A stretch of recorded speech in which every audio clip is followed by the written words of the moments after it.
If you've ever found yourself suddenly whisked away to unfamiliar websites while browsing in Chrome, or pop-up windows start appearing out of nowhere, you're definitely not alone, and you're in the right place. In today's tutorial, I'm going to show you precisely how to fix those annoying Google Chrome redirects. By the end, you'll know how to stop unwanted pop-ups and take control of your browsing experience, making it smoother and much more secure. Alright, let's dive straight into the steps. First, we're going to open up Chrome's settings. You'll notice in the top right corner of your Chrome browser window, there are 3 vertical dots. That's your menu button. Go ahead and click on those. I know sometimes those little dots can disappear if you're in full screen, so if you don't see them, just exit full screen or hover up near the top of the window.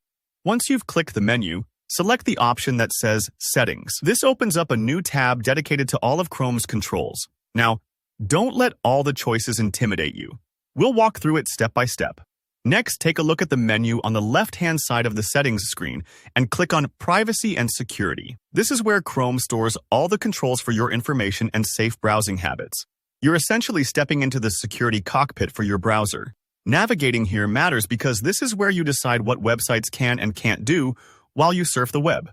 Now, scroll down within Privacy and Security and find Site Settings. Clicking on this brings up options that determine how websites interact with your browser. Think of this section kind of like setting boundaries.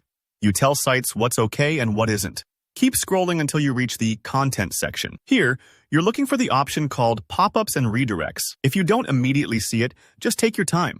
The list is long and can be confusing. Maybe you'll see a little arrow you can click to expand more content. Once you spot pop-ups and redirects, click on it. This part directly controls those annoying pop-ups and unexpected redirects. Now for the most important change, select Don't allow sites to send pop-ups or use redirects. By choosing this setting, you're instructing Chrome to block most attempts by websites to forcefully pop up windows or automatically shift you to a different site. Not only does this improve your browsing experience, but it also helps protect you from many common scams and potentially harmful pages. It might take just a moment for Chrome to update your settings, so don't worry if you don't see the change happen instantly. And that's it. You've taken the right steps to fix Google Chrome redirects. Just keep in mind, every once in a while, legitimate sites might need to open a pop-up for things like payment verification or downloads. If you notice something you actually want is blocked, you can always add specific sites to the allowed list. I hope you found this walkthrough helpful and easy to follow. If you ran into any issues or if you have questions about other browser settings, drop a comment below. I always read and respond to your thoughts. And if you want to keep your tech running smoothly, don't forget to like this video and subscribe for more straightforward tutorials. Thanks for watching and safe browsing.